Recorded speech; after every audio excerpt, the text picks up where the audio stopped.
ridiculously easy. Oh, really? We are not oscillating. That casing is just going in. It's just dropping. Vanessa Lucido, a team from ROC Equipment, has unearthed a series of discoveries in an isolated area of Oak Island, marked by forgotten stones, buried vaults, and a long-lost map dismissed as legend. The ground has started speaking. The final proof of a legendary treasure has been found, and the answers had never been nearer. The team was about to be pulled into one of the island's most cryptic legends, a hidden cache. No, 3 hidden caches, marked not by chance, but by a map no one could prove was real. A sketch with markings, X's, squares, and carved stones. It all sounded like a fairy tale, but the team put boots on the ground and realized that fairy tales sometimes leave behind hard evidence. The key was a hand-marked diagram, complete with coordinates, boulders, symbols, and paths. 3 boulders were marked, 3 separate treasure spots. Watch what the grab's bringing up and what that material is. Yeah, that's going to be an imperative, right? Yeah. The first stone had a big carved X on it, the second had a series of square shapes, and the third looked like it had been blasted by lightning. At first, it was all theory. Gary Drayton, metal detector in hand, didn't expect much. Most maps on Oak Island lead to old junk, tree roots, or disappointment. But something about the first stone made people stop. A wide, flat boulder with a carved X, clean, unmistakable, and exactly where the map said it would be. If this was a coincidence, it was an incredibly precise one. The metal detector didn't ping, no iron, no copper, no buried chest of coins. But the next step was to locate the second stone, described as having square carvings arranged around an X, and they found it. The shapes were weathered, but they were there. More importantly, they matched the description written by Goodwin nearly 100 years ago. The third marker was a lumpy, curved stone that mimicked the exact shape of a kidney bean. 3 for 3 matches to a map no one could even confirm was authentic. But the ground said otherwise. Gary swept his metal detector again, nothing. No treasure, no spike. But the landmarks were validating the map. The implications were huge. This wasn't just another dig spot. This was a code waiting to be cracked. And just when the energy began to drop, Judy Rudabush read the final line in Goodwin's notes. One more boulder cleaved across the top like it had been struck by lightning. The team followed the terrain, guided by instinct and the map's final clues. They found it. A boulder shattered in half, jagged, weathered, with a hollow beneath. Gary stepped forward and swept once again. This time the detector screamed. Beneath the stone, buried under decades of soil and silence, they pulled out something cold, heavy, iron. This wasn't just a nail or a tool. This was purposeful. Vanessa Lucido, a tactician, was determined to uncover the secrets of Oak Island. She had discovered a forged spike beneath a boulder that was not just old, but out of place. The team decided to drill deep into the soil, over 200 feet into what was once believed to be undisturbed soil. Marty Lagena pushed for more caissons, smaller diameters, and faster deployment. Vanessa agreed, as the island had shown them hints. As they continued sweeping the kidney stone zone, Gary and Jack Begley were sent back out to continue sweeping the area. No treasure had turned up.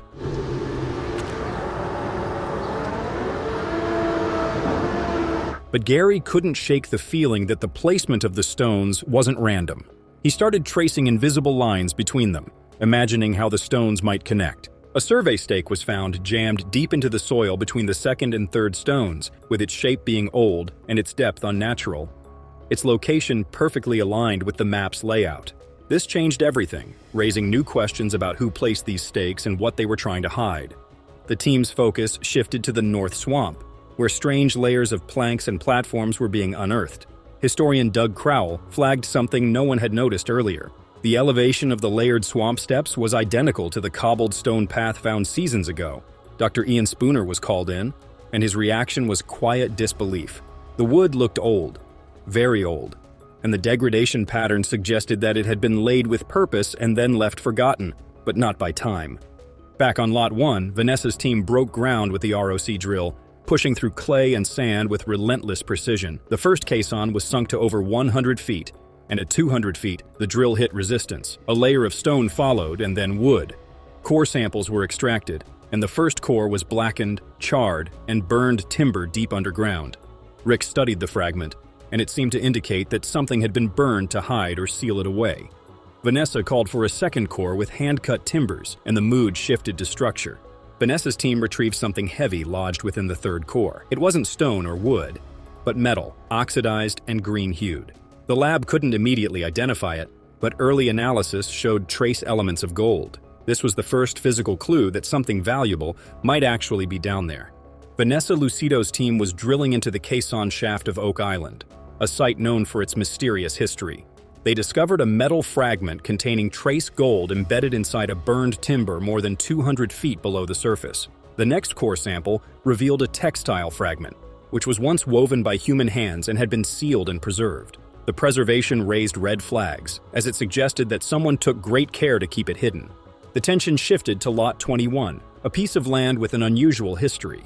TB1 area is roughly the site of the original money pit. The team used the Goodwin map and landmark triangulations to find the center of the triangle, which landed on a wooded rise between Lots 1 and 21. Gary Drayton and Jack Begley swept the area with their detector, but a sharp, metallic, and shallow hit struck them. They cleared the debris and dug gently, finding a crushed, heavily corroded ring that looked like a signet ring. The shape suggested purpose, identity, or command, suggesting that this was not just misplaced jewelry, but a marker, warning, or message.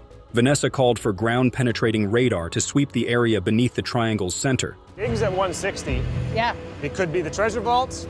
We're about to get into totally new territory. Finding anomalies such as deep rectangular voids and empty spaces surrounded by denser matter.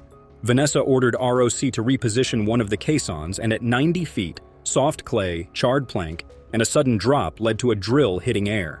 The cavity was a type of empty space underground that doesn't happen by accident on Oak Island. Vanessa authorized a borehole camera, and the footage showed something flat, smooth, and geometric. It looked like stone cut, stacked, and layered, as if someone had constructed a platform or vault. The chapel vault, a structure Frederick Blair claimed existed in 1897, was located west of the money pit, off the usual grid. Vanessa's drill revealed that the data was right, as they knew that what they had just unearthed was only the beginning. The bead recovered from the core sample was perfect, polished, and crafted, proving it wasn't just a natural formation.